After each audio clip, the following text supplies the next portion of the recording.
Hello friends, welcome to IAS PCS Kendra. Friends, इस video में हम बात करने वाले हैं एक मॉडल आंसर की। कुछ लोग चाहते थे कि मैं एक मॉडल आंसर ले आऊँ। कुछ लोग ये चाहते थे, मतलब जो फ्रेशर्स हैं वो चाहते थे कि आंसर को कैसे लिखे, थोड़ी सी हेल्प हो जाए। ठीक, तो मेरी कोशिश यही है कि उनको थोड़ा आइडिया मिल जाए कि आंसर को लिखेंगे कैसे, शुरू कैसे करेंगे। ठीक, तो इसमें मैंने वही बताने की कोशिश की है एक ही क्वेश्चन में। जो पिछला वाला वीडियो था ना, मौर्य कला वाला, ठीक, उसी से रिलेटेड ये क्वेश्चन है और इसमें कुछ नई बातें भी आपको जानने को मिलेंगी। ठीक है, तो जो भी पॉइंट्स आपको एक्स्ट्रा मिलते हैं, 2-4 पॉइंट्स जो भी एक्स्ट्रा मिल जाते हैं, उनको आप पिछले वाले नोट, जो पिछला वाला आपने नोट्स बनाया होगा ना, उसमें इंक्लूड कर लीजिएगा इन बातों को भी। ठीक ना, पिछले वीडियो में जो भी बातें मैंने बताई है उसके अलावा इसमें 2-4 बातें जो एक्स्ट्रा मिलेंगी, इन बातों को भी आप नोट कर लीजिएगा। ठीक है, देखिए मैं क्या बताने वाला हूँ। देखिए, जो भी क्वेश्चंस होते हैं ना, इसमें मैं कोशिश ये करूंगा कि 2-4 क्वेश्चंस एक ही में, मतलब एक ही आंसर से 2-4 क्वेश्चंस अपने वो कंप्लीट हो जाएं।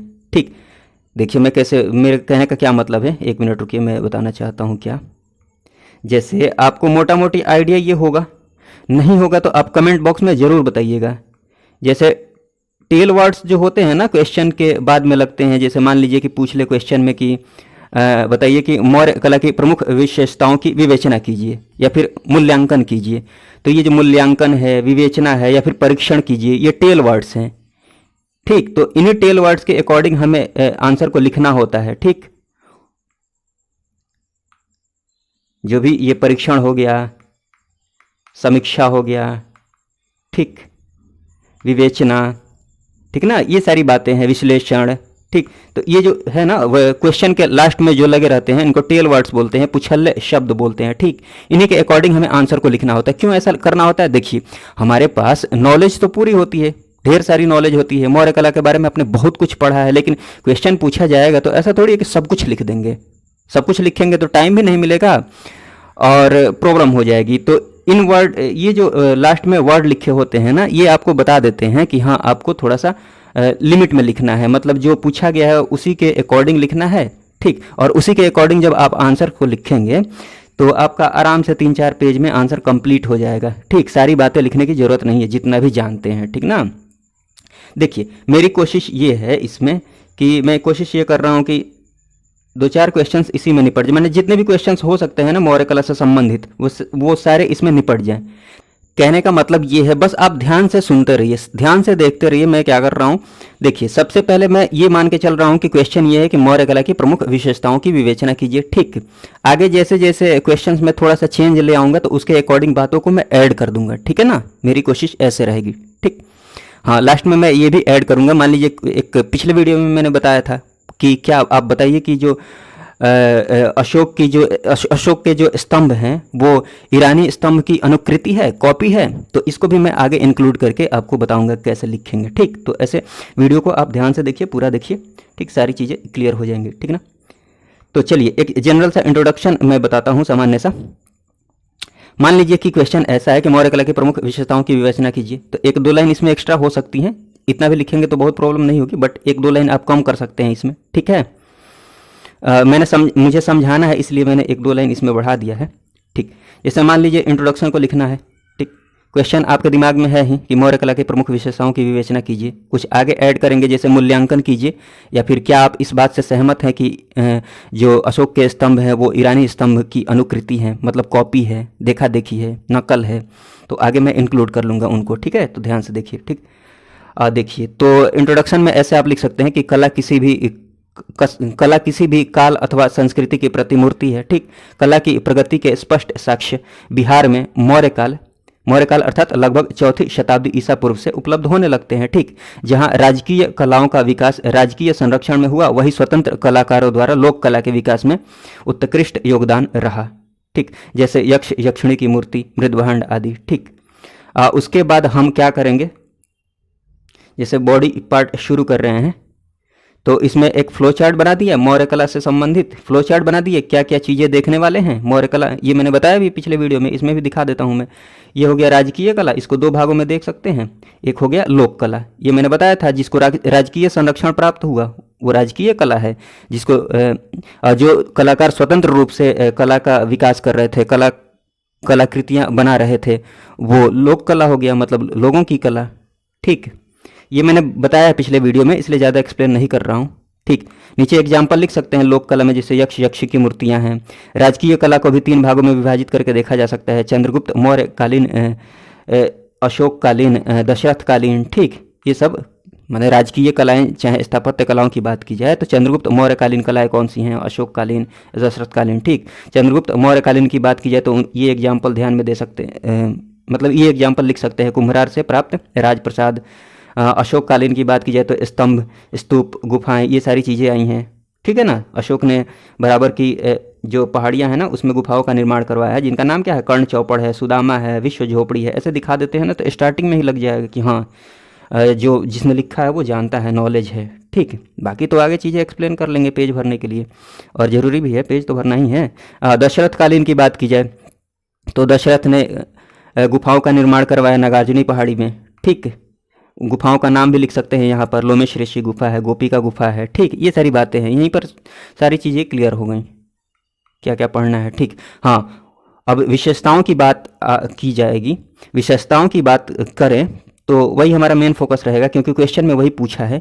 तो देखिए, उपरोक्त फ्लो चार्ट के आधार पर हम मौर्य काल में विकसित राजकीय कला या स्थापत्य कला और लोक कला की व्यापकता को समझ सकते हैं, और इस कला की विशेषताओं को निम्नलिखित रूप से समझा जा सकता है। ठीक ना, तो विशेषताओं की बात कर लेते हैं। विशेषताओं की बात की जाए तो देखिए, सबसे पहले राजप्रसाद की विशेषताओं की बात करते हैं। तो पाटलिपुत्र के कुम्हरार से प्राप्त यह विशाल सभा भवन लकड़ी का बना हुआ है, ये विशेषता हो गई, लकड़ी का बना हुआ है। ठीक, ये मैंने बस ऐसे इंक्लूड किया है ताकि पता चले कि ये भवन कहाँ पर है, लेकिन विशेषता की बात की जाए तो ये लकड़ी का बना हुआ है। ठीक, ये विशेषता हो गई। इसके विशाल हॉल में 84 पाषाण स्तंभ हैं। ठीक, लंबाई 140 फीट है, चौड़ाई 120 फीट है। मेरे पॉइंट्स कुछ ज़्यादा इसलिए हो सकते हैं क्योंकि आपको मुझे समझाना है। ठीक, और ऐसा ऐसा भी तो होता है ना कि आप जितने पॉइंट्स याद रखे या पढ़ रहे हैं या फिर याद किए हुए हैं एग्जाम हॉल में, उतने पॉइंट्स ना याद आएँ, तो इसलिए 2-4 पॉइंट्स ज़्यादा हैं। अगर इसमें से 1-2 भूल भी जाते हैं तो कोई प्रॉब्लम नहीं होगी। हाँ, विशेषताओं की बात की जाए तो एरियन के अनुसार, एरियन ने क्या बोला था, चंद्रगुप्त के राजप्रसाद की शान शौकत का मुकाबला न तो सूसा और न तो एक बताना जैसे प्रसिद्ध नज़र कर सकते हैं। ठीक, हाँ, फाह्यान के अनुसार यह देव निर्मित भवन है। ये विशेषताएं हो गई। ठीक, स्तंभ की विशेषताओं की बात की जाए तो देखिए, आप इधर डायग्राम भी बना सकते हैं। स्तंभ की विशेषताओं की बात की जाए तो ये चुनार के बलुआ पत्थर से बना हुआ है, निर्मित है। एकाश्मक है, मतलब एक ही टाइप के पत्थर यूज किए गए हैं। ठीक, बात समझ में आ रही होंगी आपको। बगल में ये फोटो बना दीजिएगा, इससे मार्क्स मिलते हैं। ठीक, जैसे ये हो गया, इसको यष्टि बोलते हैं। ये ऐसे कमल को उल्टा करके इस पर रखा गया है। ठीक, इसको अधोमुख कमल बोलते हैं। ठीक ना, मतलब इसको अधोमुख कमल बोलेंगे, उल्टा करके रखा हुआ है इसलिए।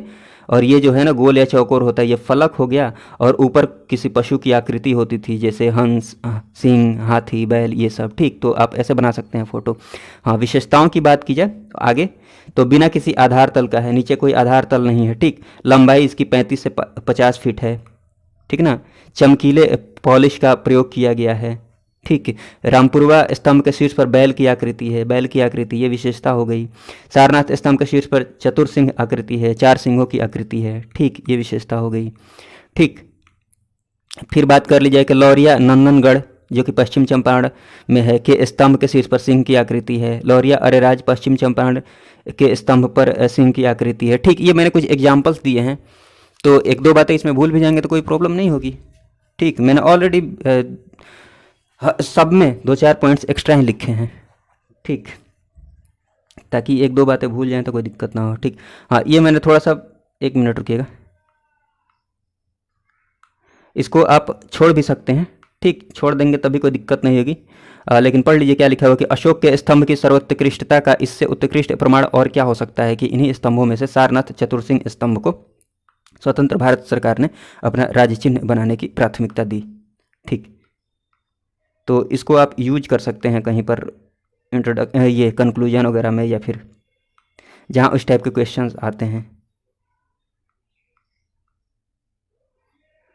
स्तंभ की विशेषताओं की बात की जाए तो देखिए, सॉरी, स्तूप की विशेषताओं की बात की जाए तो देखिए, स्तूप, देखिए डायग्राम बनाने आपको आना चाहिए। मैंने पिछले वीडियो में बताया था, एक बार फिर से बता देता हूँ जल्दी से। ऐसे बना दीजिएगा जल्दी में, बस समझाना होता है, ऐसा नहीं कि बहुत शानदार डायग्राम बनाना है। इससे समझ में आ भी रहा होगा आपको। ऐसे खींच दीजिए, देखिए कैसे चला रहा हूँ पेन में। फिर ऐसे बना दीजिए, फिर क्या कर दीजिए, ऐसे ऐसे कर दीजिए, ऐसे ऐसे इधर भी खींच दीजिए और इधर भी ऐसे दो दो दो लाइन खींच दीजिए, फिर ऐसे खींचिए यहाँ पर भी, ठीक है, ऐसे खींच दीजिए, फिर क्या कीजिए, ऐसे मिला दीजिए, इधर भी ऐसे मिला दीजिए, फिर इसको ऐसे मिला दीजिए, आ रहा समझ में, फिर ऐसे खींच दीजिए, ऐसे खींच दीजिए, समझ में आ रहा होगा। और ये द्वार हो गया अपना, ये भी द्वार, इसको तोरण बोलते हैं,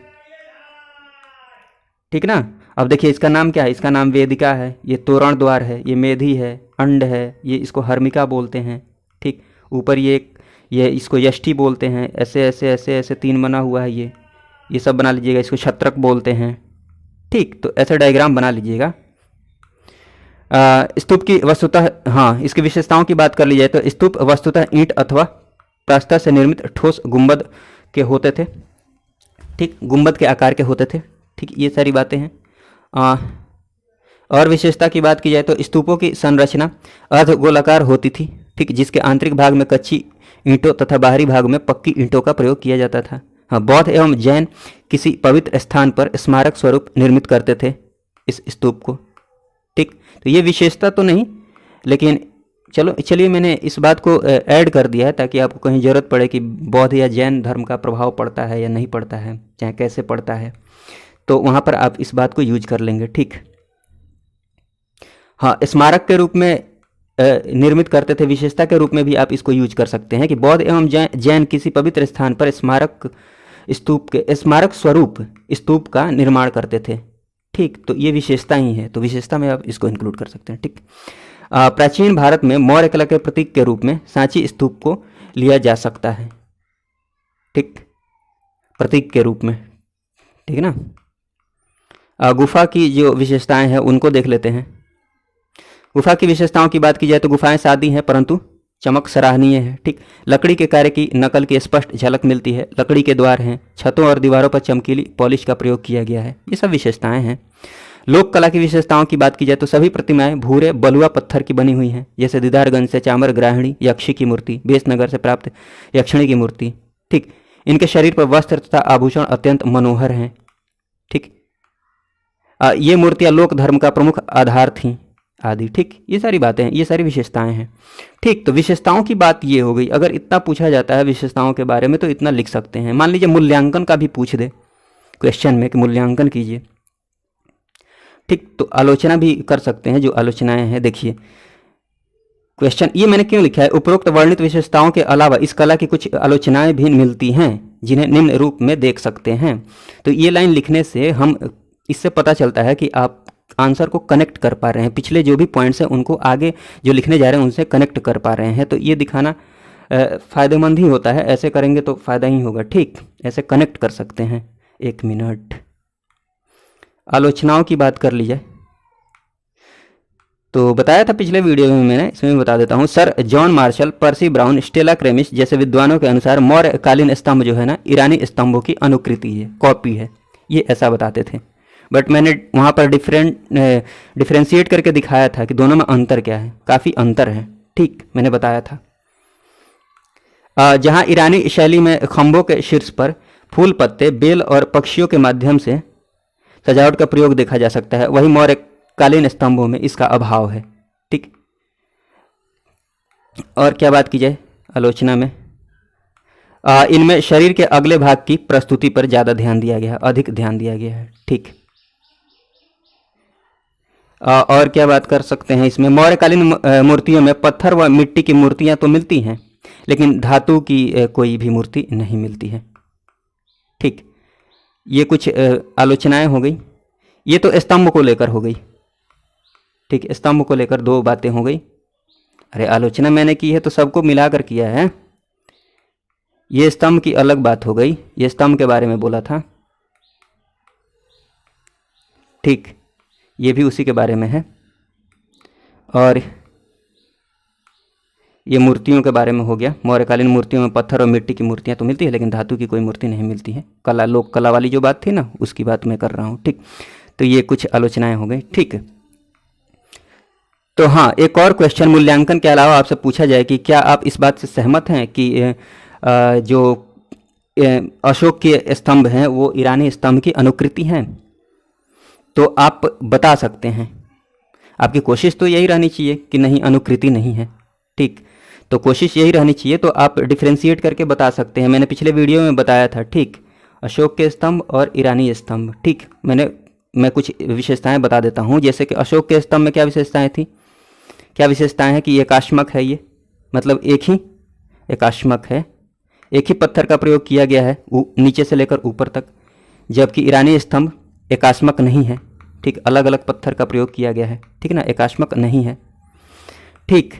इसमें बेस, इसका कोई आधार तल नहीं है, ठीक, इसमें आधार तल का प्रयोग नहीं किया गया है, कोई नीचे बेस नहीं है, ठीक, अशोक के स्तंभ में, जबकि इसमें बेस है, ठीक ना।